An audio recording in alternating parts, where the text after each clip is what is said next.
History doesn't always rot quietly. Today we're diving into one of the most bizarre and oddly symbolic episodes of medieval England, the death of Henry I and the slow, oozing chaos that followed. It's a story about wax power and a corpse that refused to go away quietly. If you are fascinated by the strange ways power decays literally and politically, stick around.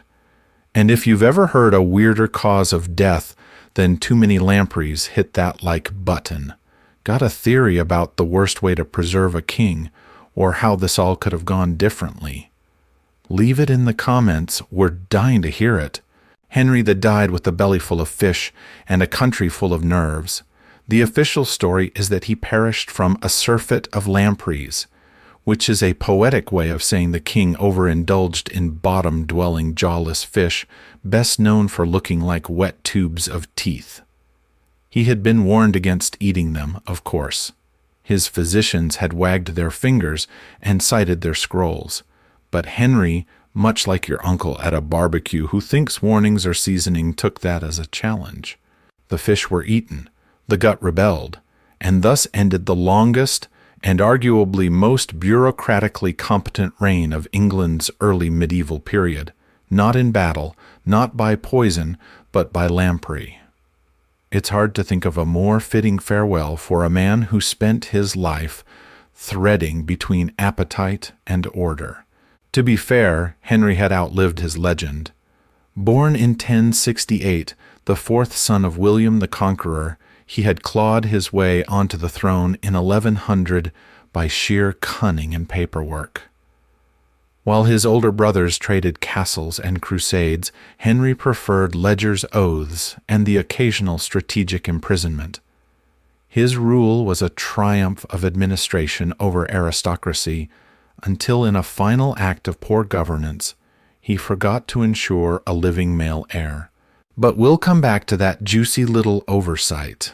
For now, the king's body began to swell, not metaphorically, physically, almost immediately. He died in Normandy in the hunting lodge of Lyon-la-Forêt, far from English soil, and within hours of his last eel, his royal gut began to bloat with the steady confidence of a baked pudding. Courtiers noticed, servants whispered, aides opened windows in winter.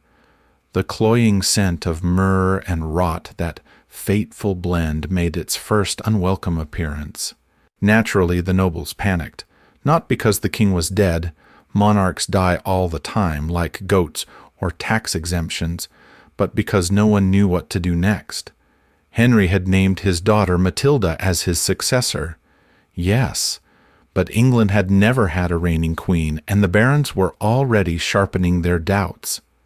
The last thing anyone wanted was to appear disloyal before the succession was sorted, or, worse, to be caught siding with the wrong rotting corpse.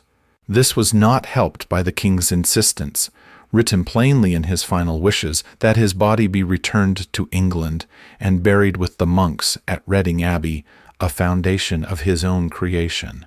A sentimental request, a political one too, symbolic, touching, and wildly impractical. Because transporting a bloated, rapidly ripening monarch across the English Channel in December was not, by medieval standards, what one might call easy packing. Enter the royal household, that semi-professional band of servants, administrators, and opportunists tasked with getting the king's mortal remains from one side of Europe to the other. They had two problems. The body was starting to decompose faster than the decision-making and the political vultures were circling. Every hour lost to bickering or embalming was a chance for someone cousin rival bishop to claim a crown that hadn't even cooled yet. And of course, no one wanted to ride in the same cart as the king. Folk logic, ever practical, insisted that the longer a corpse swelled, the more secrets it whispered to the devil. Smells were bad enough. Omens were worse. One servant reportedly tried to hang a sprig of sage near the king's face. Another lit a torch, muttering Latin that may or may not have been a recipe for gravy. They whispered behind the wax, even then already sensing the ritual decay of not just flesh, but control. Eventually, they did what all panicked bureaucracies do. They improvised poorly. A local embalmer was summoned. The chest cavity was opened. Organs were removed with what one monk later described rather generously as hasty piety. The stomach was buried on the spot in the soil of Normandy, as if France might adopt the king's digestive legacy like a relic. The rest was slathered in balms and hope. And so the journey began. Wrapped in waxed linens and placed in a wooden coffin, sealed with a beeswax stamp, the king was loaded onto a cart. Not a gilded royal coach, mind you, just a sturdy transport wagon, the sort usually reserved for barrels of grain or disgraced abbots. The wax seal made to preserve the features and delay decay cracked within a day. Beeswax, as it turns out, is a poor match for rising internal gases. The crown outlasted the skin. You'd think 1,000 years of royal death would have taught the nobility a few tricks. But no, every generation insists on learning firsthand that dignity is the first thing to rot. By the time the entourage reached the coast, the king's complexion had turned troubling, according to one chronicler. Another, less polite, described it as blue-black and weeping. Still, the body had to sail. The Norman nobles wanted it gone. The English ones, not yet trusting Matilda, wanted it seen. A corpse inconveniently could serve as both symbol and symptom. And here's where our story begins to glisten.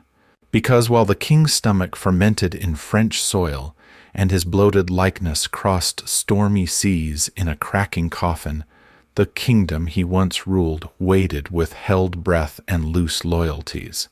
They whispered behind the wax. They studied the sky for signs, and some ever practical began to count their horses and their friends. They knew something foul was coming. They just couldn't tell if it was the wind or the future. The cloying scent of myrrh and rot hadn't yet reached England, but it would. And when it did, it would carry more than just the king's breathless legacy. It would bring questions, claims, ambitions, and more than a few suspiciously timed miracles. But first, someone had to get the body off the boat.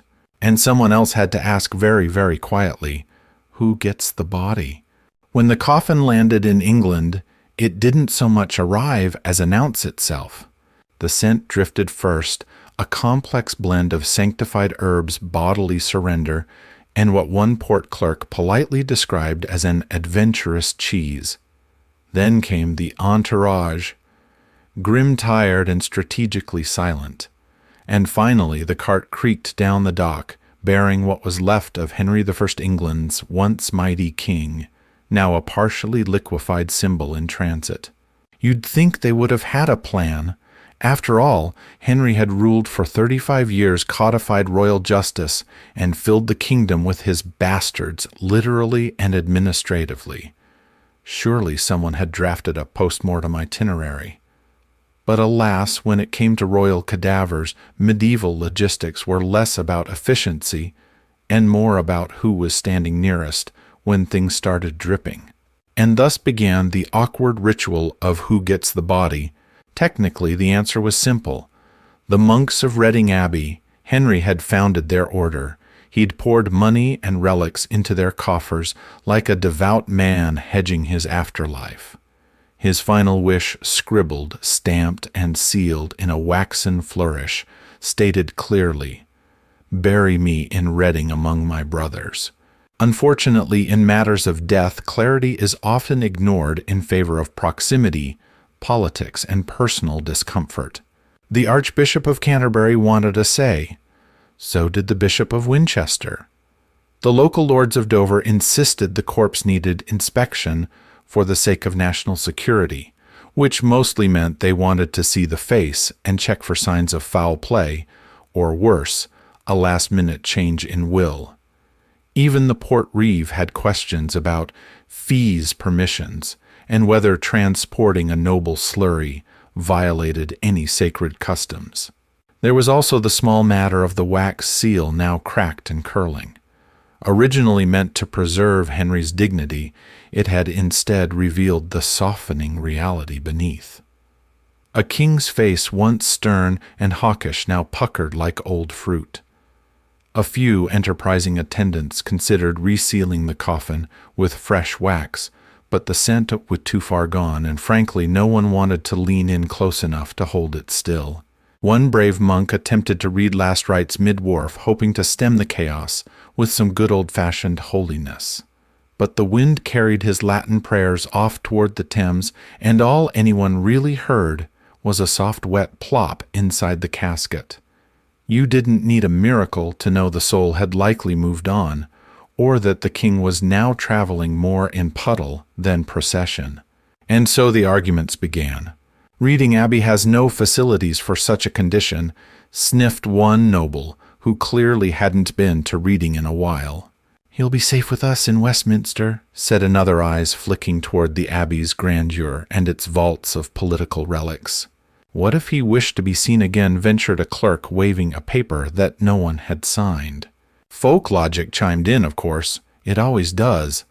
One sailor muttered that a rotting king brought fertility to any soil he touched, as long as you didn't plant him upside down. Another swore that stopping too long at Dover would invite French ghosts. A third said it plainly, he's heavy, he's holy, and he's leaking. Best move quickly. But movement required consensus, and consensus in 1135 was a fantasy only marginally more believable than clean drinking water. Still, someone had to make a call, and as always it fell to the most nervous man with a signet ring, Robert of Gloucester, Henry's illegitimate but loyal son. A capable man, practical, and just cautious enough not to inhale through the nose. He ordered the cortege onward across the wet winter roads past towns that clutched their relics and pinched their noses toward the abbey that Henry had built for glory, and which would now host his decay. The journey inland was slow, not because of reverence, but because no horse wanted to pull the cart. Even the royal destriers balked at the scent. So the job fell to a pair of oxen, unimpressed, unbothered, and just intelligent enough not to ask questions.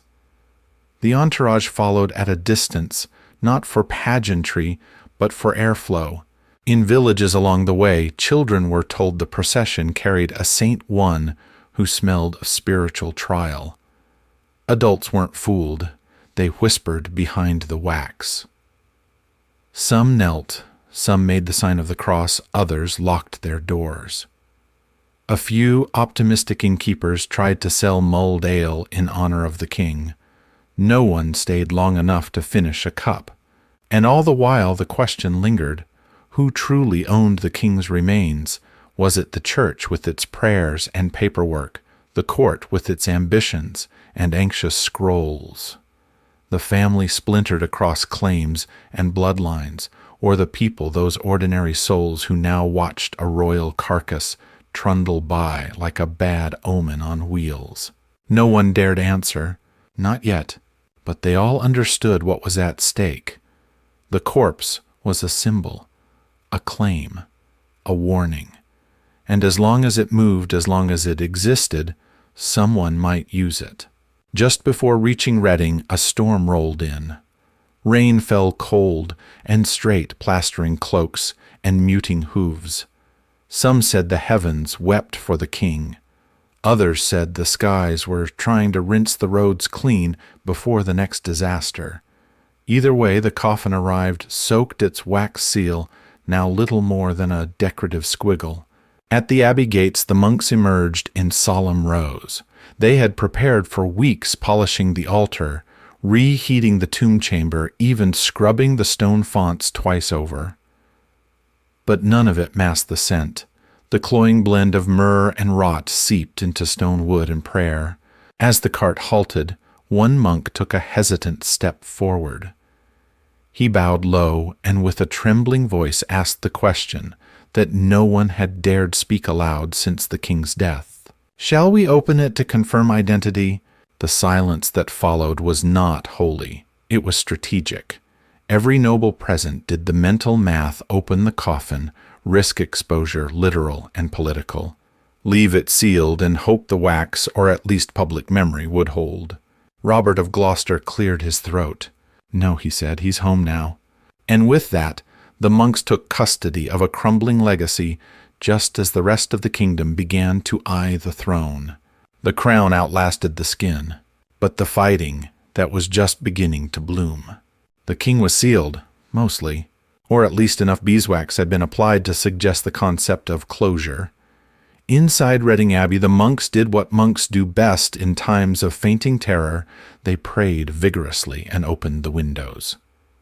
Outside, the noblemen mounted their horses, bowed just deeply enough to check a box, and rode back toward the throne-shaped vacuum yawning at Westminster.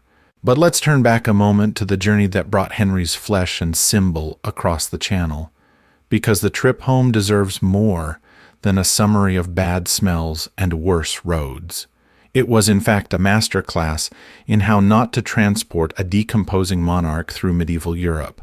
First, the coffin, a modest wooden affair hastily carved and sealed with wax lined in linen soaked with spices. Not to preserve, no one was that naive, but to disguise. Myrrh and frankincense had been slathered like royal mayonnaise, accompanied by cloves, camphor, and what may have been old bathwater. A stew of sacred intentions and olfactory panic. The beeswax seal, that tactile anchor of royal continuity, was supposed to preserve Henry's face. Instead, it melted into a symbolic puddle each time the coffin caught sun. Second, the boat. The Channel crossing was conducted on a cargo vessel normally used for wine barrels and sheep. The captain was promised triple pay, immediate confession, and lifetime immunity from all nostrils. The king's box was wedged between two crates of salted herring, presumably as a courtesy to the herring. Sailors refused to sleep below deck. One insisted on a constant ring of incense, which caused nausea. Another wore a garlic wreath and sang psalms out of tune. The effect was not holy. It was theatrical fumigation. Somewhere mid-crossing, the coffin leaked. Not gushingly, just a gentle seeping, as if the king himself was displeased with the lack of pageantry. A rivulet of something not wax traced along the planks. The sailors began referring to him somewhat affectionately as old leaky pants. You can imagine how well that would have gone over at court. And yet the absurdity barely registered compared to the fear. Because the sea, however inconvenient, didn't judge. England would. Every village the coffin passed was a potential witness, a gossip mill, a living archive of memory and suspicion. And there were many, many miles to go. After the crossing, the king's procession took a winding inland route through Kent, avoiding cities skirting large towns and pausing only for essential repairs, retching, and the occasional last rite. The oxen pulling the cart were swapped twice, not for exhaustion, for trauma. The beasts refused to go near the coffin again, their hooves clattering backwards whenever the scent wafted too strong. At one remote manor, the escort was denied entry to the chapel, not out of disrespect, quite the opposite. "We dare not defile holy ground with fermentation," said the local priest, who then vomited into a chalice and declared it a sign. Even the birds seemed wary. Crows, normally bold opportunists, kept their distance. A flock of gulls followed the procession for a day, then peeled off as if reconsidering their standards. And still the entourage marched. There were no songs, no banners flapping in the wind, just hoof beats, wheels, and the slow, cloying scent of myrrh and rot clinging to everything like a second cloak. Monks muttered. Knights looked straight ahead. No one dared ride too close nor too far. The former reeked, the latter raised questions. The political symbolism of the journey was impossible to ignore. Here was the corpse of the king who had unified crown and court, reduced baronial chaos, fathered over 20 illegitimate children, and wrangled order from feudal squabbles, now rattling in pieces over muddy ruts, his legacy melting into linen and puddles. Even death refused to cooperate neatly. And the whispers, always the whispers. They whispered behind the wax, the chroniclers would write, and not without cause. For each town the coffin passed a new theory bloomed that the king had been poisoned, that his daughter Matilda had orchestrated his feast, that the wax was cursed, that the stench itself was a divine omen. Superstition fed on rot faster than flies. One villager swore she saw the lid rise on its own. Another claimed the scent cured her limp. A third, quite drunk, tried to kiss the coffin for good harvest. He was last seen staggering into a hedgerow and has not been canonized. Meanwhile, England waited, not in respectful silence, but in a state of gossip-fueled paralysis. With the king dead and his daughter across the channel, no one wanted to commit, not to mourning, not to allegiance, certainly not to the idea of a female ruler. Even the clergy hesitated. One bishop, when asked if prayers should be said for Empress Matilda, replied, "Let us pray for clarity instead." The throne at Westminster sat empty. That symbolic anchor, the cold ornate seat meant to command, had become less a beacon and more a question mark. The air around it grew thick with strategy and sweat. Some nobles began testing alliances, others dusted off alternative claims, and a certain cousin named Stephen began writing urgent letters. But back on the road the procession marched on. On the sixth night the cart broke a wheel. The coffin tipped sideways, and for one brief, hideous moment a monk saw something ooze from the crack in the lid. He did not elaborate. He did, however, take a vow of silence for 3 days, and later grew herbs obsessively until the end of his life. They camped in a field near a ruined chapel. Rain soaked the linen wrappings. The oxen groaned. A knight claimed he heard the king's voice whisper in Latin. It turned out to be a scribe rehearsing the burial rites, but no one asked questions after that. And still the journey continued. Each morning the procession grew a little quieter, a little wearier, a little less confident in what they carried. Not because they doubted Henry's right to be buried in Reading, but because they no longer knew what he represented. A king, a father, a founder of law, or just another crown outlasting its skin. By the time they approached Reading's gates, the procession had acquired a strange kind of reverence. Not admiration, but resignation. Like watching the last candle burn low during a storm. The abbey bells rang once. The monk stepped forward, and as the wax finally cracked for good, someone whispered not in Latin, but in dread. He ruled longer dead than alive, and for once no one laughed. There are many kinds of disasters in history, floods, famines, invasions, and occasionally embalming. Henry's embalming was not so much a medical procedure as it was a public warning about optimism. It was attempted with all the faith of a man plugging a cracked wine barrel with a finger and a prayer, and it failed almost artistically. Now, embalming in the 12th century wasn't what you might call a refined science. It was a desperate craft somewhere between perfumery, butchery, and medieval aromatherapy. The guiding principle was simple: make the corpse smell less like death, at least until it could be properly buried. Everything else was left to interpretation, or, more often, guesswork. Henry's embalmers had very little to work with, and even less time. The moment he died in Normandy, his stomach already turning on itself, the royal attendants scrambled. First came the eels. Not more of them mercifully, but the remains. The lampreys were blamed immediately with enough venom to make a fish feel guilty. It was decided the stomach had to be removed. This apparently was step 1 in the process. Step 2 involved spices. Step 3, well, that depended on whether you believed more in beeswax or divine intervention. A low-ranking apothecary, probably more accustomed to lancing boils than preserving kings, was pressed into service. He did what any enterprising medieval embalmer would.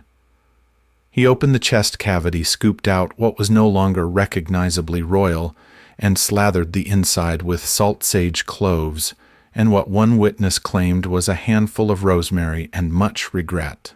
Then came the wax. Ah yes, beeswax, the sacred sealant of relics, letters, and occasionally melting monarchs. A thick coating was applied to the face meant to hold the features in a kind of mournful stasis. Unfortunately, the wax reacted to body heat, and Henry in death was still surprisingly warm, a testament to the fever or the inner fermentation, take your pick. The result was less preservation and more glazing. By the time the coffin was closed, the face had already begun to slide. They whispered behind the wax, chroniclers wrote later. What they meant was no one wanted to admit how bad it looked. The embalmers tried to mask the smell with myrrh, the spiritual go-to for respectable decay. Problem was, Henry wasn't interested in being respectable. The myrrh turned cloying, the cloves soured, and the resulting aroma clung to every robe, every prayer book, every nostril within 50 feet. The monks at Reading Abbey, when the coffin arrived, did their best.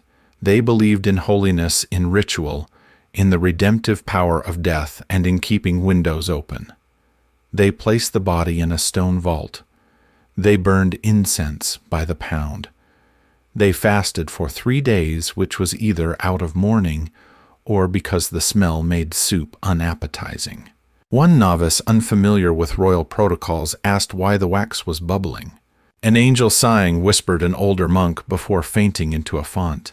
But let's not mock them too harshly. Their reverence was genuine. Their nausea also genuine. The medieval world took death seriously, but also personally. The body wasn't just a shell, it was a relic in waiting. Kings were believed to carry divine favor in their bones, perhaps even miracles in their fingertips. If Henry's body was melting, then perhaps his kingdom was too. And indeed it was. The embalming failure quickly leaked both metaphorically and literally into the realm of politics. Word spread, fast. England's grapevine was mostly boots and mouths, but it worked efficiently. Noblemen began to whisper, if the king could not keep his shape in death, how would his plans hold? What of his chosen heir, the Empress Matilda, a woman, a foreigner by marriage, and not even in the country?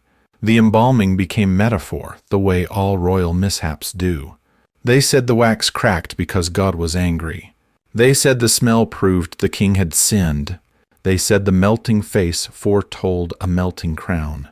And so, Stephen of Blois, Henry's nephew, charming, ambitious, with the backbone of a well-boiled parsnip, saw his chance. He rode hard for London, pausing only to sniff the political wind, which, to be fair, was easier with Henry's scent downwind. The archbishop hesitated. The barons prevaricated. But when Stephen promised silver and stability, they blinked, bowed, and crowned him king within weeks.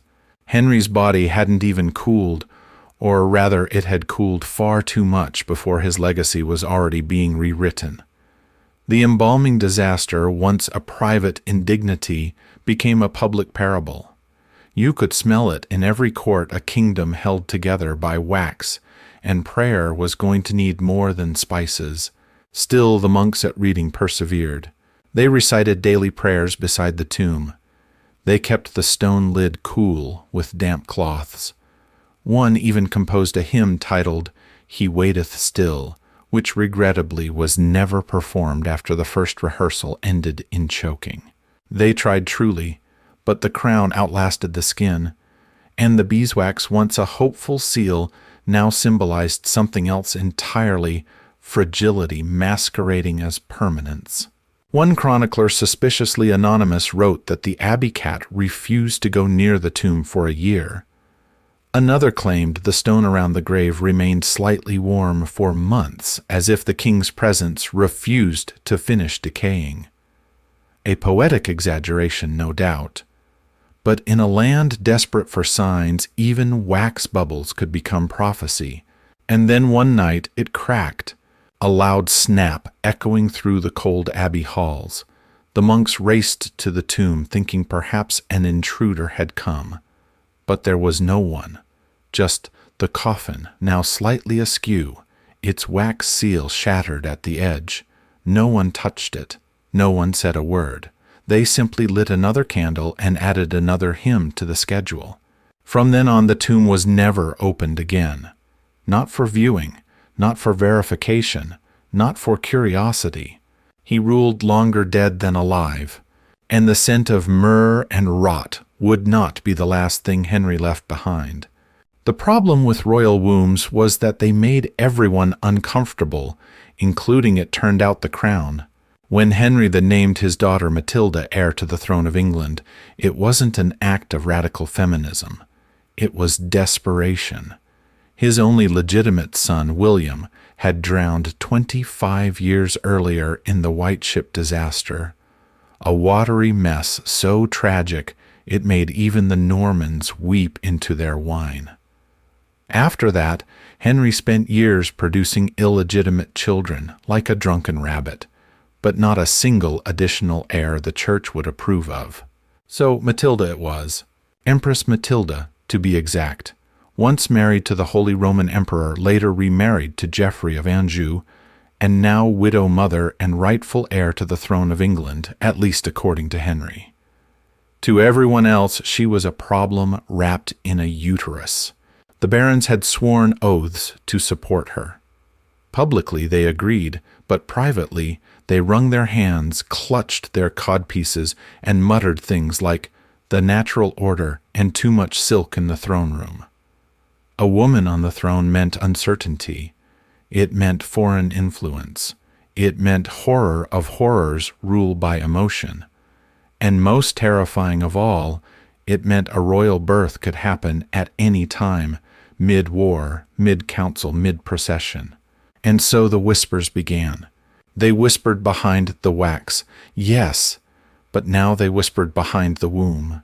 Would she rule alone, or would her husband Geoffrey, a flashy Angevin with very punchable eyebrows, try to rule for her?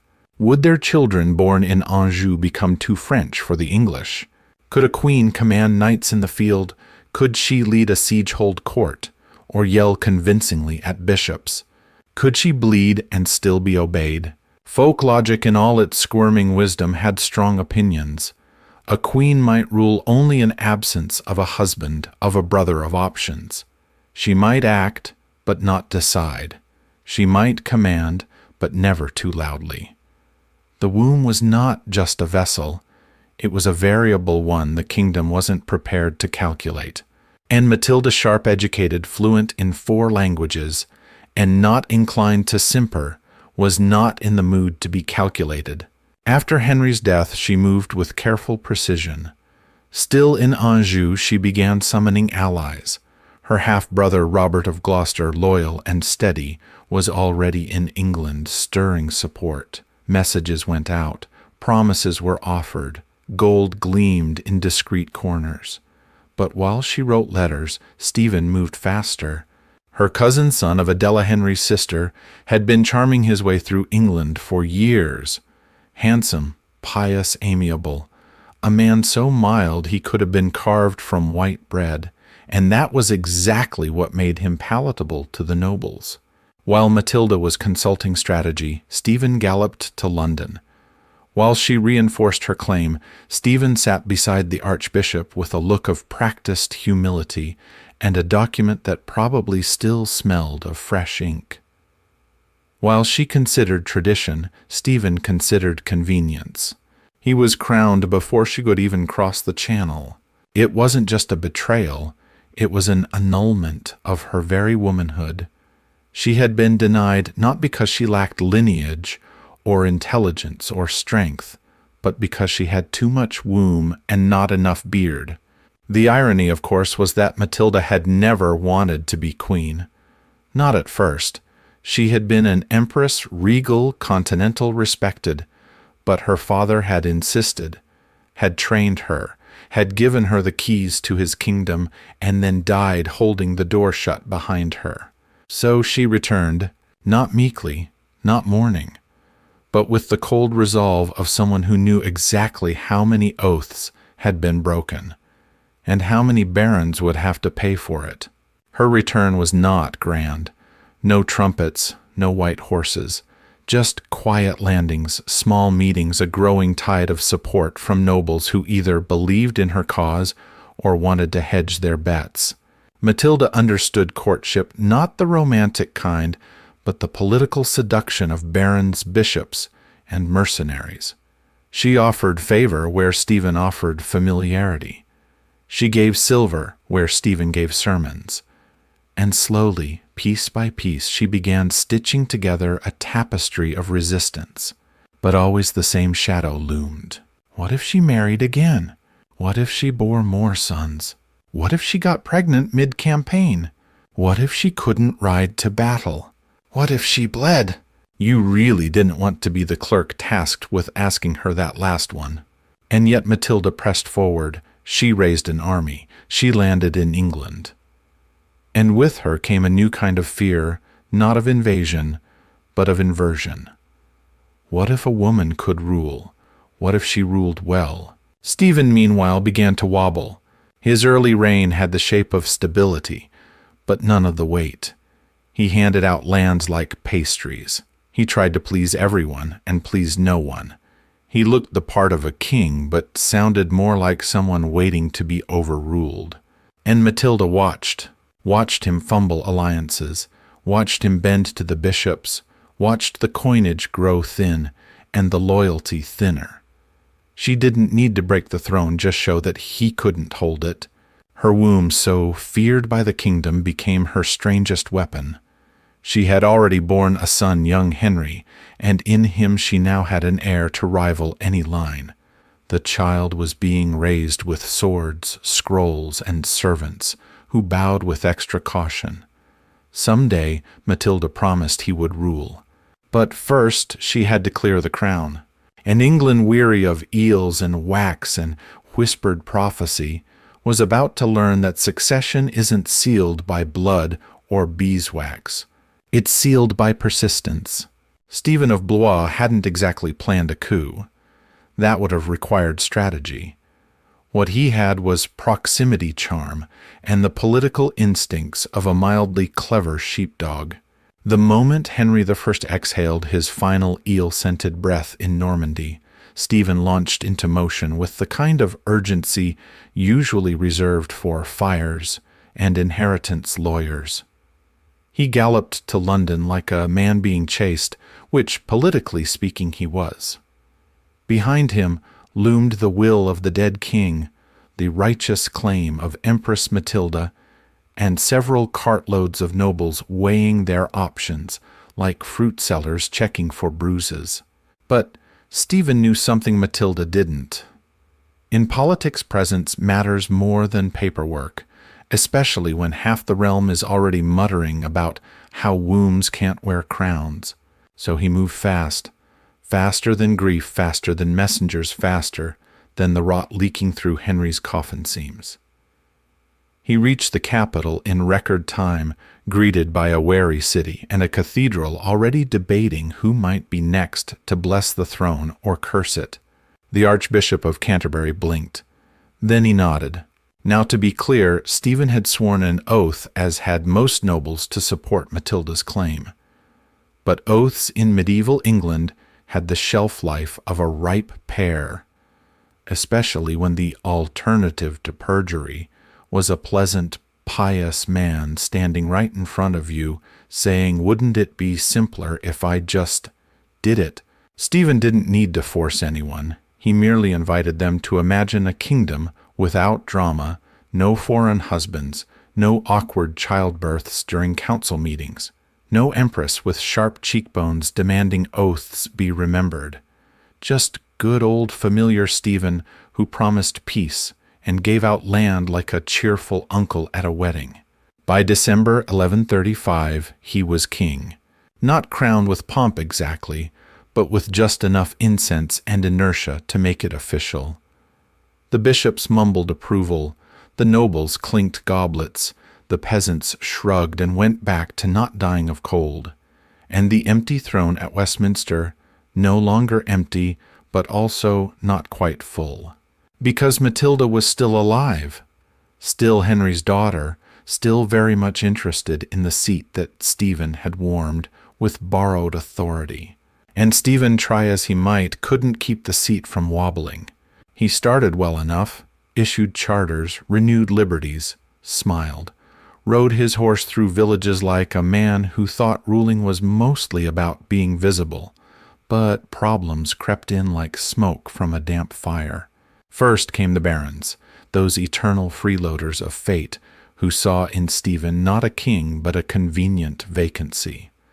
They began fortifying castles, raising private armies, demanding favors with the subtlety of cats near milk. Then came the coinage. The royal mint under Stephen began to wobble worse than his promises. Silver was short, trust shorter. A few clever barons began minting their own coins, bearing half-legible Latin inscriptions and suspiciously smug faces. And then came Matilda's return, not with fireworks or fanfare, but with the careful confidence of someone who knows the rules are already broken. By 1139, she landed on English soil backed by Robert of Gloucester, and a coalition of nobles who were less loyal than they were strategically unimpressed with Stephen's reign. She didn't claim vengeance. She claimed what was hers, and every oath sworn to her father suddenly started burning holes in noble pockets. Stephen, to his credit, did not panic. He simply fumbled eloquently politely, and with enough delay to cause minor civil war. He had Matilda's half-brother arrested a grave misstep, and found himself publicly rebuked by the church.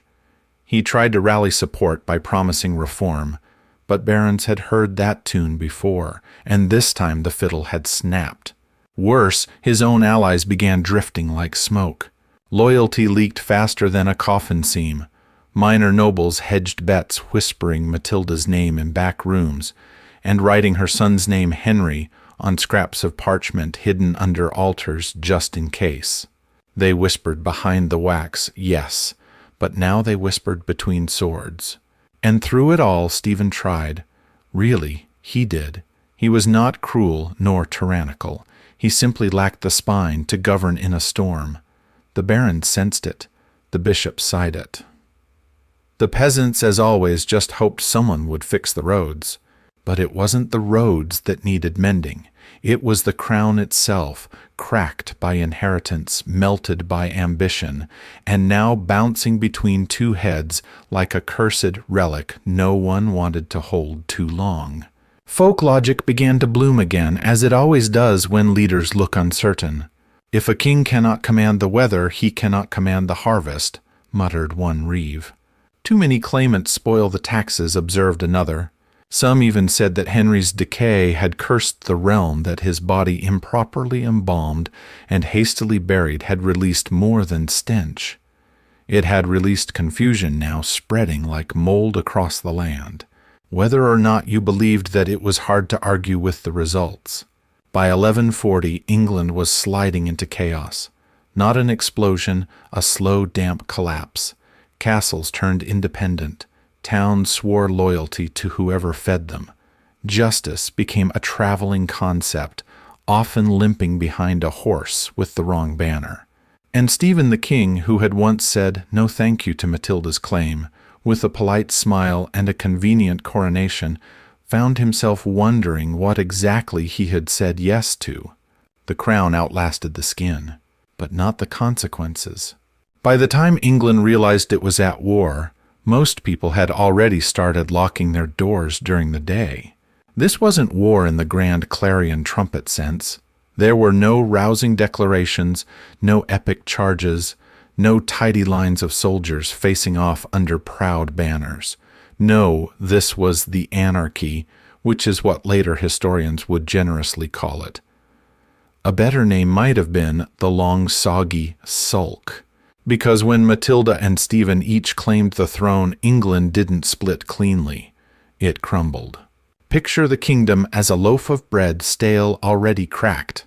Now picture two hungry claimants yanking from either side, while the crumbs, barons, bishops' burgers scuttled off with whichever piece looked buttered. What followed wasn't civil war in the romantic sense. It was a feud long bitter and at times embarrassingly petty. Local lords flipped allegiances like cheap cloaks, monasteries fortified their walls, and peasants learned to duck before asking who was fighting. Armies formed, disbanded, then reformed with slightly different flags and slightly less enthusiasm. A knight might ride for Stephen 1 month, and for Matilda the next, depending on whose steward insulted his horse, or whose wine was more generous. Loyalty became a fungible resource traded in back rooms, and forgotten as soon as the wind changed. And the wind changed often. Matilda's base was in the west, especially Bristol and Gloucester, while Stephen held London and most of the southeast. But maps in this war were suggestions, not realities. One chronicler wrote that no man could ride from Dover to York without being taxed, harassed, or nearly speared by 3 different armies claiming to defend the same realm. Folk logic offered guidance, of course. Don't marry a soldier unless he's limping, then you know he's been paid. Bury your grain deeper than your gold. If the tax collector smiles, hide the pigs. The real rulers of England weren't monarchs, they were whoever had to keep a militia and the decency to hang fewer peasants than usual. And through it all, Henry's embalmed legacy quietly rotted in Reading Abbey, as if exhaling political spores. They whispered behind the wax, yes, but now they also whispered in latrines, in taverns, in the back rows of churches, wondering which monarch would last longer than a fortnight, and whether either had remembered to feed the poor. Matilda's claim was righteous, backed by her father's wishes, and sealed with oaths, but she ruled like an empress, imperial, efficient, and not particularly interested in being adored. When she briefly took control of key cities, she insisted on being addressed not as queen, but as Lady of the English, a term that pleased scribes and baffled villagers. Stephen, for all his weakness, had the face of a friendly liar, the kind that made you forget he'd just seized your granary. He knew how to smile in council, how to ride in parades, how to apologize convincingly for burning villages. He technically didn't order torched. Both had strengths. Neither had enough strength. What truly ruled was fear. Not constant terror, that would have been easier. No, this was the creeping fear of uncertainty, that tomorrow's lord would change, that the tax rate might double, that peace would never last long enough for the next harvest.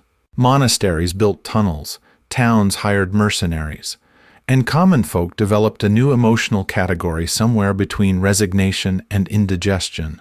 Meanwhile, castles multiplied like mushrooms. They were called adulterine castles, illegitimate fortresses thrown up by any noble with a few stones a grudge and no architectural patience. England became dotted with these crude strongholds, each one a mini-kingdom ruled by a baron with more ambition than foresight. One chronicler wrote that the land was full of castles and empty of law. Another noted that entire counties were ruled by boys with knives and men with torches. And still, Stephen and Matilda played chess. Matilda would capture a city, hold it for months, then lose it when the citizens got tired of being noble pawns. Stephen would offer pardons, host feasts, then imprison his guests when they refused to clap at the right moment. No one won, everyone bled. Even the church, normally the realm's moral scaffolding, began to split. Bishops took sides, abbeys stored weapons. Some monks blessed both armies just in case. At least 2 abbots were seen haggling for ransom prices, which is admittedly a skill not often taught in theology. And yet through this mire of shifting loyalties and hollow victories, a strange kind of order emerged: chaotic survival. Villagers bartered with both armies. Merchants developed coded flags to signal neutrality. Entire towns became nomadic moving goods, and worship from one field to the next, always slightly uphill from wherever the smoke was rising. And they remembered. Because in England memory had teeth. They remembered Henry the last time the kingdom felt orderly, even if that order had come from a man who governed like a stern bookkeeper with a sword. They remembered his endless oaths, his silver coinage, his hundreds of bastard children, some of whom were now awkwardly fighting on both sides. They remembered the smell of rot and the crumbling wax, and how everything had seemed to come undone once the king came apart. He ruled longer dead than alive, they whispered now, not as a joke, but as a lament. The rot that had started in Henry's body had spread not as infection, but as uncertainty. It had seeped into law, into loyalty, into the very idea of monarchy. No one trusted the crown anymore. And the empty throne at Westminster, it had been warmed, claimed, stained, and briefly polished. But it still felt unoccupied. Reading Abbey was built to outlast kings. That had been Henry the's plan anyway, a monument not only to God but to himself, tucked neatly between royal vanity and monastic humility. Carved stone solemn arches, a choir that could sing repentance even as the realm decayed around it. A place for prayer scholarship, and unfortunately smelling things one shouldn't. Because while Henry's realm had descended into a damp patchwork of civil squabbles, his corpse had not taken the hint to quietly decompose and get on with it. No, it lingered. Or, more specifically, it leaked. Not consistently, not dramatically, but just enough to make the monks nervous. A single drop on stone, a faint stain on linen, the occasional wheeze of escaping air like the abbey itself was sighing. The funeral, when it had happened, had been grand enough in its bones.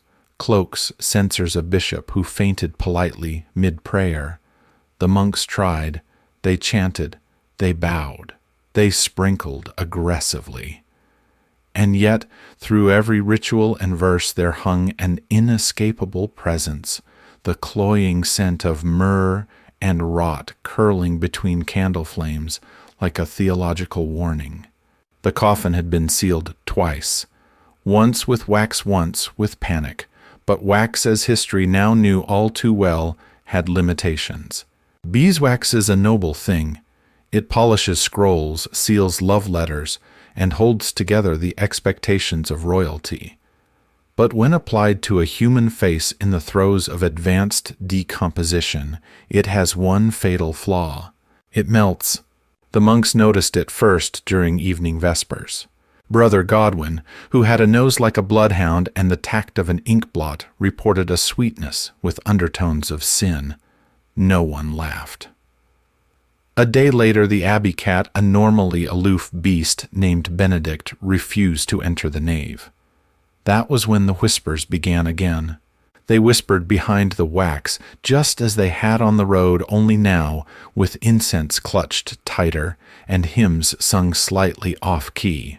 Some suspected the spirit of Henry was displeased. Others suspected the embalmer had used cheap cloves. One monk claimed to see movement beneath the tombstone, a soft twitch, as though the king was repositioning himself for judgment. He was promptly told to fast and stop reading Revelation after dinner. But even denials couldn't stop what happened next. It began with a heat wave, brief, unseasonal, and thoroughly unwelcome. The sun warmed the abbey stones by day, and by night the crypt refused to cool. Candles wept down their stems, bread spoiled in baskets. Choir boys fanned themselves with stolen psalters. And in the center of it all, beneath a grand slab carved with the king's name, the wax seal cracked again. Just a fissure, just a sigh. But it was enough. They tried resealing it, of course.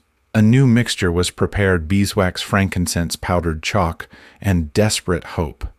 But no one dared open the coffin entirely. The face, it was said, had softened to something unholy, and even the most devout monk would have rather confessed a crime than look upon it. Still, a monk was assigned to monitor the tomb. Brother Aldhelm, chosen for his steady hand and limited imagination, sat night after night beside the king. He recited psalms, he tended the candles, he made notes in the margins of his book of hours, most of them unrepeatable in polite company. One morning he was found asleep beside the tomb, wax pooled around his sandals, the air thick as treacle. When asked if he'd dreamed, he replied simply, "He ruled longer dead than alive." The phrase stuck. It echoed through the cloisters. A joke at first, then a hymn refrain, then something closer to prayer, because the monks were beginning to feel it, the weight of history pressing against stone of rot, seeping into faith. Henry had tried to control succession from beyond the grave, but all his waxen will had done was give England a melting ghost and a war no sermon could fix. Folk logic made a quick pivot. "Never seal what the saints won't bless," muttered one baker. "If the king stirs feed the fire," said a novice very quietly, and some even began to visit the tomb, not to mourn, but to marvel. Pilgrims suspicious of relics but hungry for meaning arrived by foot and mule. They left coins. They touched the stone. A few claimed miracles, aching knees soothed warts, shriveled dreams of Henry warning them about tax collectors. Reading Abbey did not officially endorse these stories, but they didn't discourage them either, because in a time when kings changed monthly, when armies trampled crops, and bishops bartered indulgences like apples, a half-melted monarch leaking mystery in a quiet abbey had a strange appeal. And so the funeral never quite ended. The choir kept singing, the tomb kept settling, and the wax kept reminding everyone that nothing holds forever. Years later, one monk wrote that the abbey had become a place where silence and decay learned to live side by side. He meant it poetically, but it was also literal, because beneath the stone in the coffin that had failed twice lay the body of a king who had once ruled a unified land and who now presided over a kingdom divided not by swords, but by uncertainty. The crown outlasted the skin, but not the echo, and soon that echo would ride out from Reading wearing new armor, carrying old grudges. By the middle years of the war that was not a war, loyalty had become England's most unstable currency, right behind silver trust and edible bread. It didn't vanish all at once. No loyalty leaked the way a poorly sealed coffin leaks slowly with polite denials at first, then increasingly foul consequences. It seeped out of courtly vows, baronial oaths, bishops' hands, until the kingdom found itself slick with treachery, and very little to mop it up. Stephen tried to plug the holes. He really did. He issued more charters, pardoned more enemies, married off nieces like festival meat pies. But by now his reign smelled of compromise and cold stew. His charisma, once comforting, had curdled into repetition. Even his allies began to ask quietly, "Is this all there is?" Matilda, meanwhile, grew sharper. Her retinue, once modest, now glimmered with war-seasoned knights, rebellious barons, and opportunists who spoke Latin just enough to flatter her. She hadn't yet claimed the whole kingdom, but she didn't need to. It was enough to become inevitable. And inevitability in medieval politics was often more powerful than coronation. The nobility, ever attuned to self-preservation, took note. And so the barons began to switch sides, not en masse that would imply coordination. No, this was done with the elegance of a crumbling pastry, flaky, slow, and strategically messy. One baron might send a secret letter to Matilda while still wearing Stephen's colors. Another might raise troops for Stephen but quietly lose them near a Matilda-held road. A third might simply stop answering messengers and pretend to have gout. Folk logic responded as it always does. Hold your coin, but never your lord's hand. A baron's banner is like spring weather, best not to plant beneath it.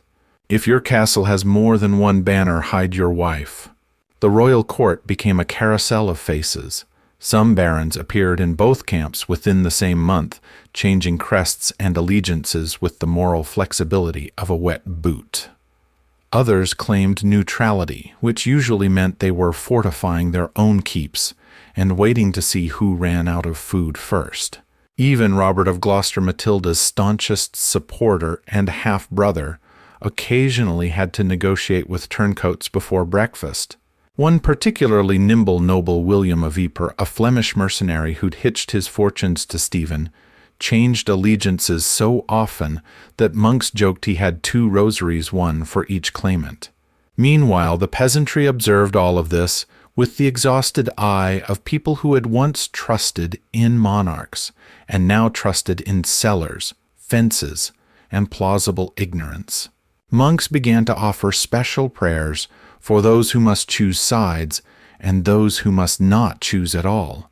Even in Reading Abbey, far from the front lines, the tension crept in. Pilgrims still came to visit Henry's tomb, but now they whispered gossip into the stone, as if the dead king might weigh in from beyond. Some even claimed his face, or what wax remained of it changed slightly, depending on who held London that week. A chill superstition took hold that every betrayal near the throne made the corpse shift, as if loyalty's absence had become physically unbearable beneath the slab. Whether or not that was true, one fact held: the silver was drying up. And when royal coin thins, so too does royal influence. Stephen's treasury, already rattled by years of gifts and appeasements, began to crumble. His mints grew quiet. His mercenaries grew loud. Men who once fought for ideals now fought for breakfast. One commander, when asked where his allegiance lay, reportedly held up a coin and replied, "Whichever side doubles this." Matilda fared slightly better, if only because she spent less apologizing. Her court was leaner, her demands sharper, and her capacity for tolerating insolence remarkably low. She offered land instead of titles, action instead of assurance. For many barons that was enough. Still, her silver stretched thin. So she did what any clever claimant would do. She leaned on the idea of reward rather than the substance. "Support me now," she'd say, through emissaries and messengers, "and when I reign, your name will be among the first." History is largely written by people who believed that promise. Meanwhile, both camps employed forgers. Yes, forgers, the quiet ink-stained soldiers of civil war. Royal seals, those once sacred beeswax tokens of command, were copied and pressed by the dozen. Letters appeared from the king or the empress offering land blessings or strategic apologies. Some were real, many were not. Most were believed until they weren't. The beeswax seal, once placed over Henry's face as a gesture of preservation, had become a lie in circulation. They whispered behind the wax, yes, but now they traded behind it. Barons learned to recognize certain smudges, certain inflections in forged Latin. A seal, too fresh a ribbon, too clean, signs that loyalty had not just leaked but been counterfeited entirely. And so nothing meant anything. Oaths were decorative, seals were negotiable, banners were suggestions. The throne at Westminster sat like a tired actor forced to perform the same scene for 2 leads. Neither Matilda nor Stephen could fully claim it, yet both clung to its shadow. Every time one advanced, the other responded not with triumph, but with interruption. This wasn't conquest, it was tug-of-war in the mud, where each side won just long enough to let go and watch the other fall. And through it all, loyalty continued to leak. Like a coffin that couldn't hold its contents, like a tomb that refused to stay sealed. And in Reading, the monks still lit candles by Henry's grave. They didn't pray for victory, not anymore. They prayed for someone, anyone, to stop the dripping. It was never a coronation, not really. When Matilda finally entered London in 1141, it should have been a triumph. banners flapping, bells ringing, nobles kneeling like trained sheep. The city, after all, had grown tired of Stephen's half-promises and full taxes. His recent capture in battle by Matilda's forces, no less, had left the throne vacant. Not symbolically, this time literally. The empty throne at Westminster stood silent, and Matilda poised, patient, and bearing the unmistakable expression of a woman who'd waited long enough, stepped forward to claim what was hers. But London was not a city given to warm welcomes. It was a city given to math, specifically the kind of math that involved taxes, grain prices, and how likely it was that your neighborhood would be trampled by mercenaries. Matilda's arrival came with soldiers' demands and just a touch too much imperial grandeur for a people who preferred their rulers smiling and several paces away.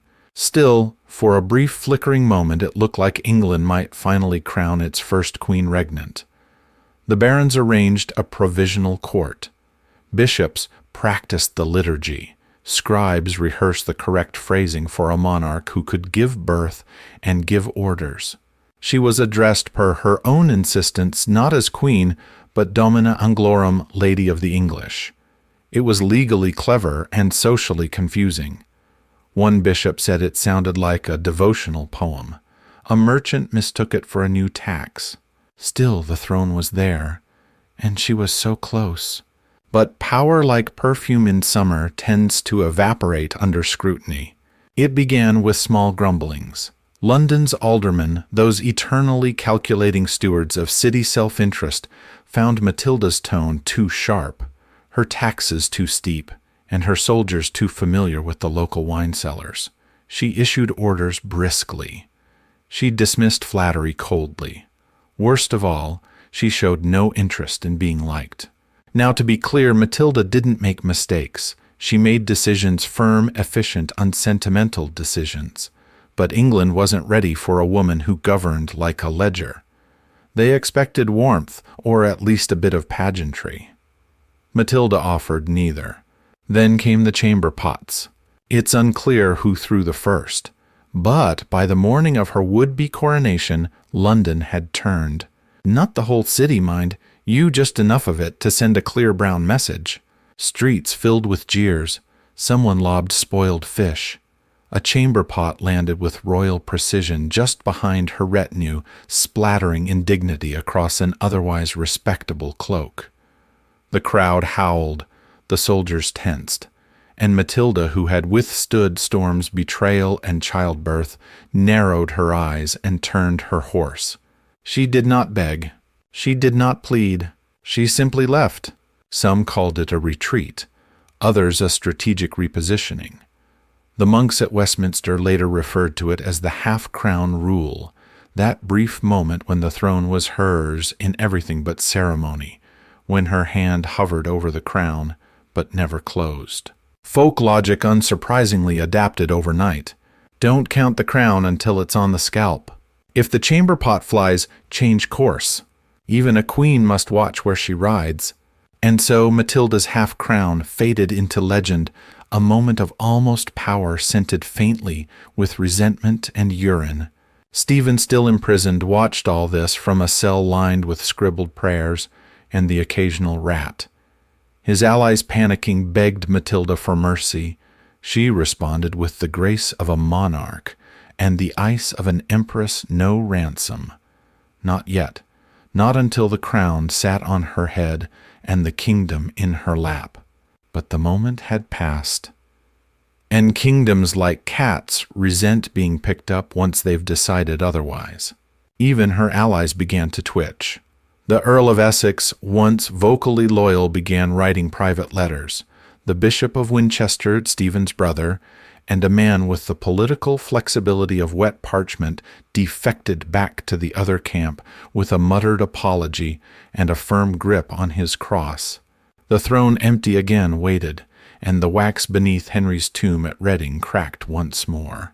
They whispered behind the wax, behind the doors, behind each other's backs. Some said Matilda had been too proud. Others said she hadn't bribed enough priests.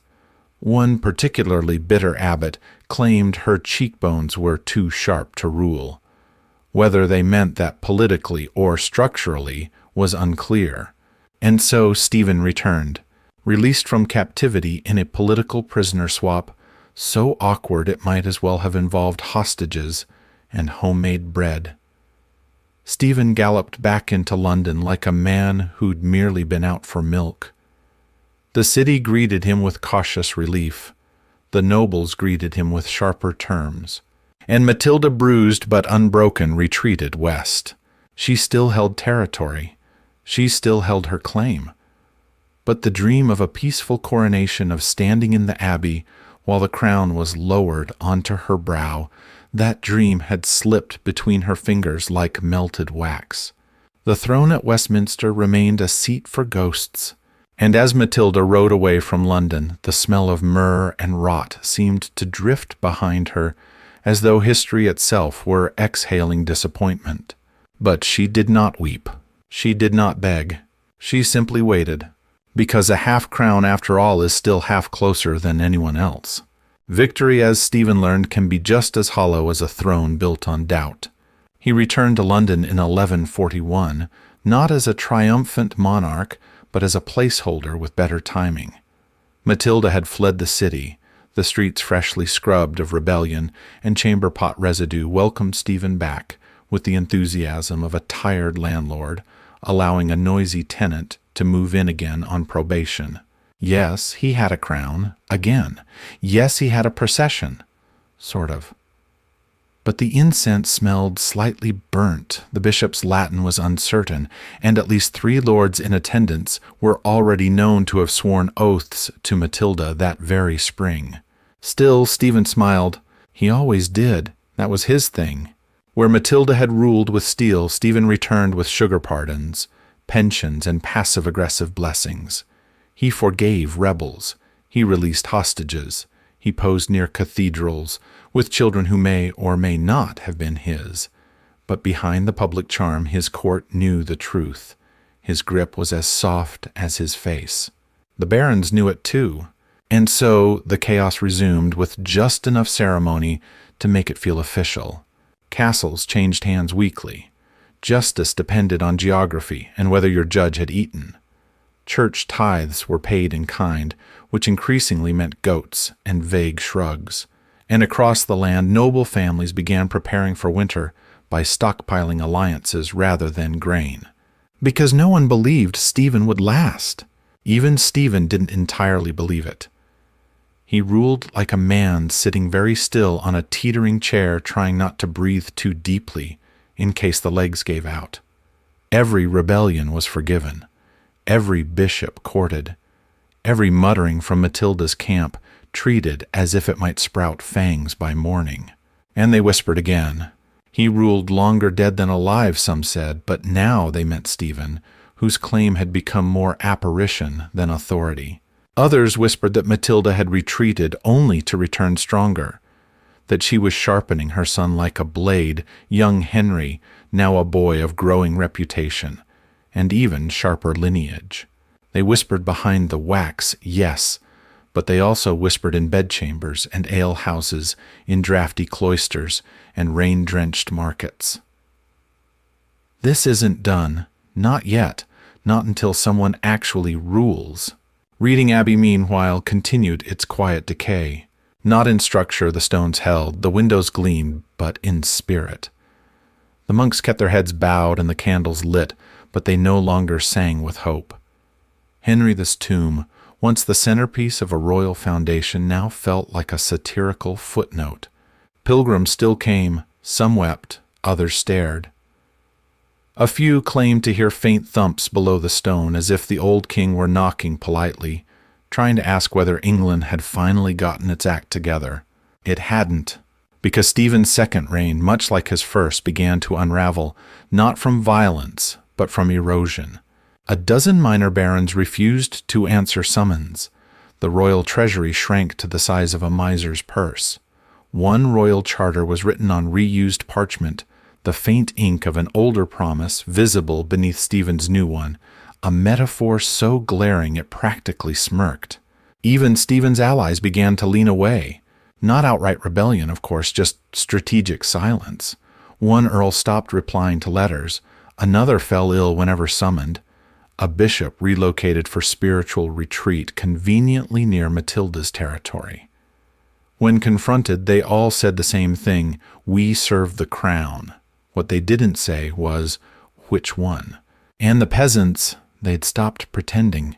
When soldiers arrived from either side, they offered bread and blessings followed by curses and knives the moment backs were turned.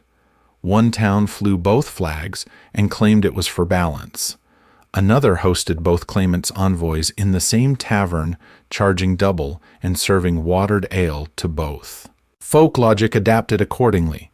If your taxes come in pairs, dig 2 holes. Praise one king with your mouth, the other with your garden. And the most popular one, there is no our king, just someone else's mistake in our fields. Even Stephen's own family began to waver.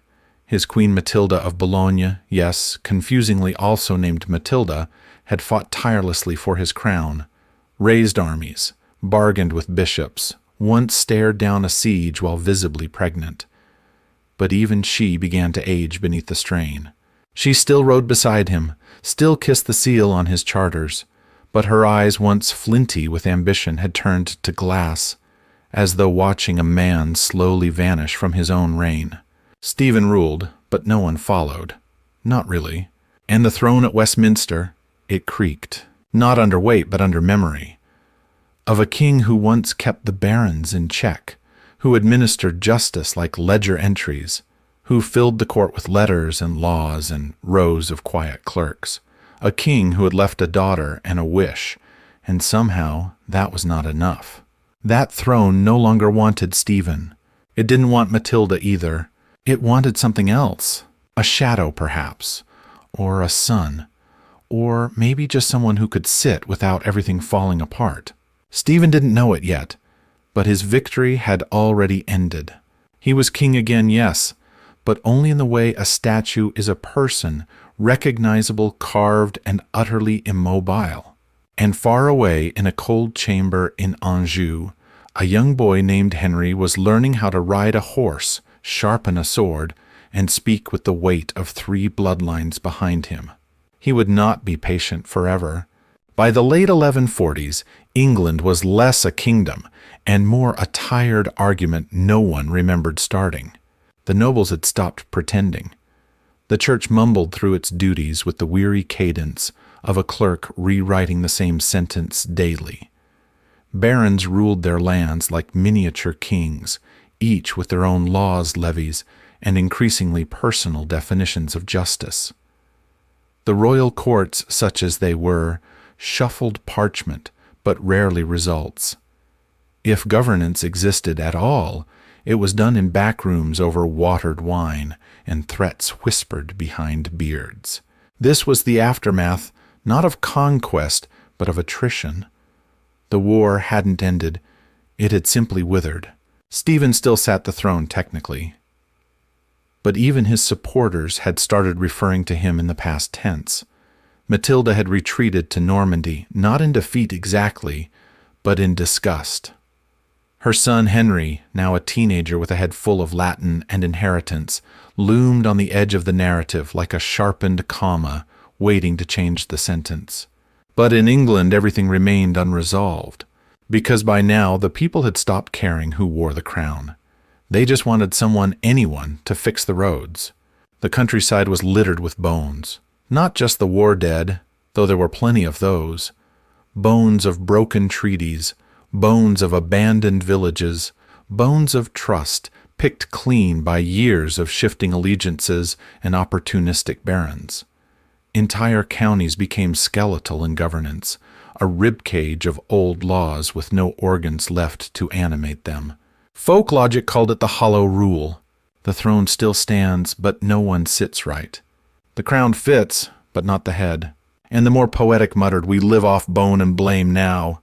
Reading Abbey once, a beacon of royal piety had settled into a kind of soft ghosthood.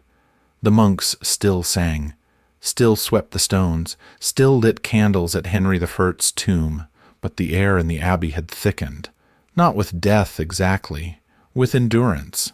Pilgrims came less frequently now, fewer donations, more questions. Some came just to sit by the king's grave and whisper nonsense, as if hoping the wax, or what was left of it, might offer prophecy. One monk, Brother Oswald, claimed the tomb had started to hum at night. Like a hive under stone, he said. The others ignored him. But even they couldn't deny the unease. They whispered behind the wax, not just about Henry anymore, but about everything. About when the war would end.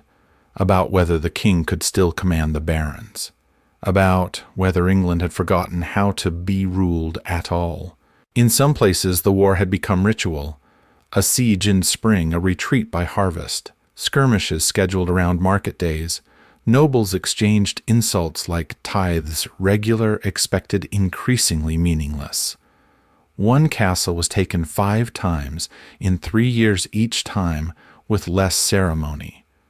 The 6th time, the garrison simply handed over the keys and asked if they could still use the kitchen. Even executions became casual. A man hanged for stealing a goose was buried beside a man who'd burned 3 villages. No one questioned it. Everyone was too busy counting salt. And the rumors, those never stopped. They said Matilda was building ships in Normandy. They said Stephen's hair had turned white overnight.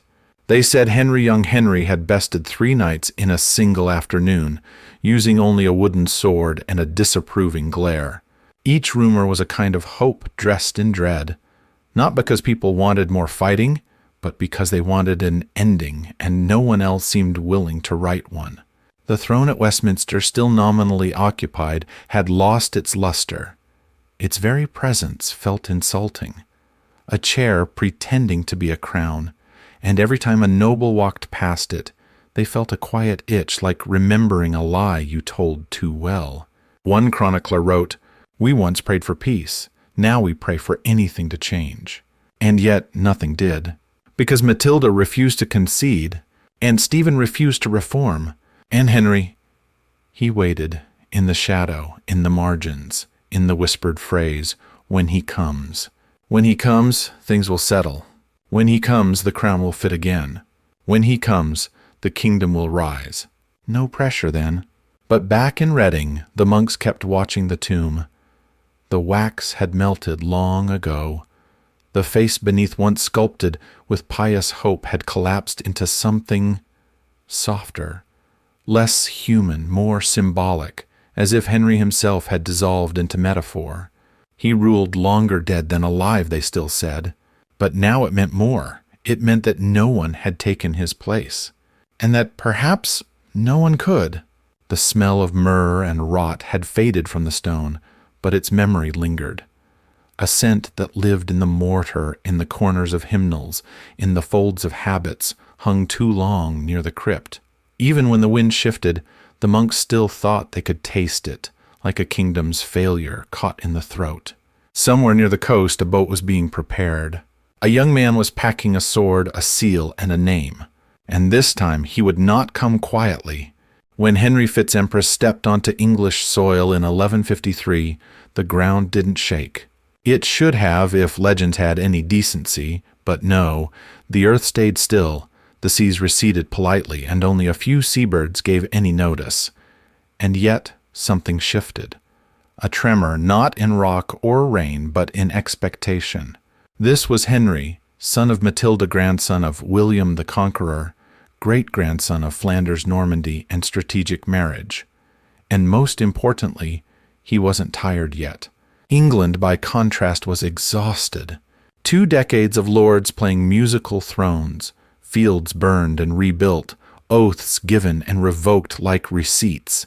A people so used to uncertainty, they flinched at the sound of trumpets, not out of fear, but reflex. You could win a village over with a bag of grain and a priest who didn't smell like bribes. Henry wasn't handsome in the poetic sense. He looked more like a clever ox, broad, tireless, with eyes that read people like ledgers. He didn't smile much, but when he did, it meant someone else's plan had just failed. At 20, he already bore the weight of myth. His mother had raised him with one hand on a sword and the other gripping a grudge. He'd studied law in Bologna, theology in Paris, and tactics in the mud of Normandy. He spoke several languages, and none of them kindly. In short, he was bred not to inherit peace, but to wrestle it into being. And England noticed, not immediately, but whispers turned heads. Here was a claimant with no visible limp, a man who paid his mercenaries on time, a man who didn't pardon enemies because he had no need to. They were too busy switching sides in advance. Barons always alert for weather began to tilt in his direction. Slowly, subtly, like sunflowers angling toward the first real warmth in years. Stephen, now older and lined like a worn seal, recognized the shift. He had seen many threats, Matilda's defiance, baronial betrayals, even his own bishops twitching with doubt. But Henry was different. He didn't claim the crown. He approached it like a craftsman inspecting a damaged chair, measuring circling testing weight. He didn't ask to be king. He behaved as if he already was, and the realm had simply misplaced its calendar. Stephen still had allies, but they were fewer, now older, and increasingly in debt. He called councils, and half of them didn't show. He summoned troops, and half arrived late. His charters grew shorter. His tone, once honeyed, turned brittle. Because Stephen knew what no one else dared say aloud, England didn't want him anymore. They wanted Henry, or at least they wanted possibility. Something unburnt, something unsoiled by years of rot and indecision. They whispered behind the wax, yes still, but now they whispered of torches relit, of abbeys cleaned for a coronation, of coins already being struck in secret with a new profile. And back in Reading Abbey the monks prayed with a little more clarity. Henry's tomb, long since ceased to weep, had become quiet again. The wax was gone, the scent had faded, but the stone felt steadier, the air less burdened. Some said it was just the breeze. Others said Henry's spirit had stopped turning. "Peace comes," whispered Brother Oswald. "He's tired of watching." But Henry II, for that, was the name beginning to surface on tongues, parchments, and hopeful lists. Didn't take the throne by battle. He took it by bargain. It was a moment so rare in English succession, it might as well have been divine intervention. No field of corpses, no castle burning, just a meeting. In Winchester, under banners that fluttered with uncertainty, Stephen and Henry spoke. We don't know the exact words. Chroniclers, ever vague when nuance matters, called it a council of grace. But what we do know is this. Stephen agreed to adopt Henry as his heir. In return, Henry agreed to let him die peacefully. It wasn't quite a surrender. It was a recognition that whatever Stephen had tried, he couldn't finish it. That England needed something beyond smiles and pardons. That legacy could no longer be improvised. Folk logic absorbed it instantly. When the crown won't fit, raise a head that can better the living future than the dying present. And perhaps most poignantly, the dead king chose well. It just took longer than wax was made to last. Stephen's own son Eustace had died the year before of a sudden illness, though some claimed grief, others poison, and a few very cynical monks claimed bad timing. With Eustace gone, Stephen's claim no longer had continuity, just memory. And England, quite frankly, had no use for memory without promise. So Henry was named heir. And when Stephen died in 1154, quietly, without fanfare, without mutiny, the transition happened. No riots, no thrown chamber pots, no muttered oaths in Latin, just a nation exhaling. Henry II was crowned king in Westminster Abbey on a cold day with low clouds and long queues of dignitaries who suddenly remembered how to bow properly. The bells rang. The incense for once masked nothing. And the throne, that old tired thing, finally held someone who fit. It was not joy, not yet, but it was relief. And that for England felt divine. Long after the throne was filled and the scribes had tidied the chronicles, a smell still lingered in Reading Abbey. It wasn't strong, not anymore, not the choking sweetness of embalming spices or the unmistakable punch of fermentation. No, this was fainter more suggestion than presence, like a forgotten hymn or the last note of incense clinging to a cloak. The monks called it simply the heir. Pilgrims noticed it first. They came in increasing numbers after Henry II's coronation. Some sought divine favor. Others came out of duty, nostalgia, or morbid curiosity. But more than a few arrived with no clear purpose at all, save for one whispered phrase passed from cart to tavern to cloister. "The king still waits there." Of course, which king was rarely clarified. Was it Henry I buried beneath cracked wax and memory? Or was it some lingering idea of kingship itself, unrotted, unfinished, stubbornly watching? The monks were used to strange visitors by now. They smiled politely at questions about the tomb. They sold small relics, most of them beeswax, shaped into seals stamped with a vaguely regal profile. Blessed by proximity, they claimed. No one asked whether they meant proximity to holiness or proximity to historical leakage. Still, the abbey's mood had changed. Where once there had been unease, sharp nasal chronic, there was now a kind of hush. A calm born not from cleanliness, but from containment, as though the spirit of a kingdom's failure had finally stopped pacing beneath the floor. And yet the smell remained. One visiting noble, notably hungover, swore he smelled old myrrh upon entering the nave. Another, a blind anchoress from the north, claimed the scent shifted, with the season wrought in winter roses in spring. The monks nodded solemnly and made a note to check the drains. They whispered behind the wax the chroniclers had written, but now the whispers came from beneath the stone. Some said you could still hear the tomb creak when England was in peril. Others claimed that bees gathered on the grave every St. Michael's Day, as if drawn to their long-lost wax. And then there were the dreams. Several monks, and at least one overly dramatic scribe, claimed to see the king in visions. Not as he had been in life, nor in his unfortunate post-mortem state, but crowned still and watching. Silent not out of serenity, but because he was waiting for someone to finish what he started.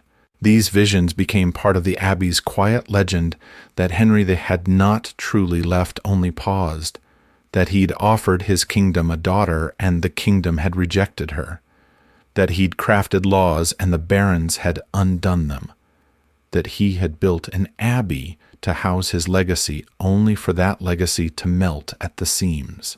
But legends need texture, so people added details. One pilgrim claimed to have seen a wax seal reforming itself in the night, inch by inch. A child said she heard bees humming from within the tomb even in winter. And a retired knight swore he felt a hand press on his shoulder when he stepped too close, not cruel, not cold, just reminding. Folk logic adapted with its usual cheer. If the tomb smells sweet, the crown runs sour. 3 kings sit in reading the past, the wax, and what could have been. Don't linger near the grave unless you've ruled cleanly.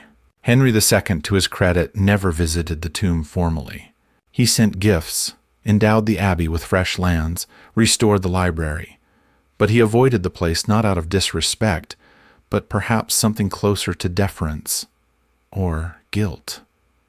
After all, he ruled because his mother had nearly been queen and because his grandfather had tried to plan the future. The throne at Westminster finally held a king with vision, appetite, and more than a passing interest in law. The roads were repaired, the barons cowed, the crown, if not stable, at least no longer actively allergic to heads. And yet, there were reports. A scent in the abbey, a crack on the tomb that wouldn't stay filled, wax drippings where no candles had been lit. They tried to ignore it. But once every few years someone would suggest resealing the grave, just in case, just a respectful touch-up, a symbolic gesture. Each time the idea was quietly dismissed, because deep down they knew you don't reseal history. You live with it. You breathe it in faintly every now and then, like old perfume on a letter you should have burned. The cloying scent of myrrh and rot no longer dominated Reading Abbey, but it hadn't left. And sometimes when the air was still, and the light from the stained glass dappled the floor just right, you could almost believe that the king had never quite finished dying. Time, that patient vandal, eventually smooths even the messiest of reigns. Centuries passed. Kings came and went, some with crowns of gold, others with heads on spikes. Thrones cracked, rebuilt, renamed. The Plantagenets rose, fell, and quarreled so thoroughly they practically invented the concept of dysfunctional monarchy. But beneath the stone floor of a quiet abbey in Berkshire, one king refused to disappear. Henry never reigned again, of course. Death does set certain limits, but his decay proved unnaturally durable, both in scent and in story. Long after his lungs had collapsed and the beeswax had surrendered, he continued to rot in the minds of England's rulers, as a lesson, a warning, and an unfinished sentence. Because Henry I didn't just leave behind a corpse. He left behind a template, a blueprint for succession tangled with human error. He had built a system with oaths, sealed it with wax, and expected it to hold. And when it didn't, when blood and law came apart at the seams, he still haunted the outcome. He ruled longer dead than alive, they still said, at first as a jest, later as a judgment. Every king who followed had to reckon with his rot, not the literal juices that seeped through a cracked coffin, but the deeper seepage, the idea that no amount of planning can contain ambition, no oath is oath enough when the air smells of power, and no embalming, however reverent, can preserve order once decay begins. The Anarchy, as historians dubbed it, remained a political footnote for centuries, but it festered in the background of every succession crisis that followed. When Richard died on campaign and John seized the throne, they invoked Henry. When Edward III watched his sons squabble and a shadow of war gathered, they remembered Henry. When Henry VIII faced the question of heirs, and later Elizabeth I ruled without one, Parliament dug up dusty chronicles and found Henry's waxy fingerprints all over the margins. Each time a ruler died without clear male succession, the memory reawakened the oaths, made the oaths broken, and the very smelly consequences. Even poets who usually avoided politics unless paid handsomely began using the rotting king as metaphor, not just for failed monarchy, but for hubris embalmed in good intentions. And somewhere in Reading Abbey, even after the Reformation stripped its walls, even after pilgrims vanished and kings stopped pretending they cared about relics, his tomb remained. Cracked, sealed, then cracked again. When the abbey was dissolved under Henry VIII, most of its buildings were repurposed. Stones carted off, treasures melted, the choir stalls became shelves, the altars became garden walls. But the tomb, it wasn't moved, because no one really wanted to open it. Even Tudor bureaucrats, men who rolled their eyes at saints and preferred their miracles in financial form, hesitated at disturbing a king whose legacy smelled so vividly of miscalculation. Instead, the tomb was left to settle stone heavy with time until it became a rumor embedded in architecture. A place schoolboys dared each other to touch. A riddle the wind repeated in candleless corners. They said the scent returned when civil war loomed, that bees gathered when the crown was weak, that if you pressed your ear to the stone quietly, reverently, you could hear whispers behind the wax. Not in English, not in Latin, just tone. A reminder, that ruling is a temporary state. That crowns outlast skin, and that no matter how carefully you craft your legacy, it's only ever one cracked seal away from dripping into folklore. Henry II ruled long and well, though his sons proved less manageable than castles. The Plantagenet line he fathered defined an empire, but it also perfected familial catastrophe, and with every succession the memory stirred again. Even now historians argue over Henry I's final instructions. Did he truly expect the barons to accept Matilda? Did he believe oaths mattered more than bloodlines? Or was he in the end just another man trying to bury his decisions before they began to smell? Whatever his intention, his failure endured. Not in guilt, England has never had much use for that. but in precedent. We still talk about Henry I not because he ruled spectacularly, but because his decay reshaped the monarchy. Not in form, but in fear. Future kings wrote clearer succession plans. Queens became more than placeholders. And wax, that noble, fickle symbol of permanence, was never trusted again to hold a crown's weight for long. The legacy that wouldn't decompose was not Henry's body. It was what England learned when it did. A lesson sealed in beeswax, scented with myrrh, and whispered still in the places where power forgets it's mortal.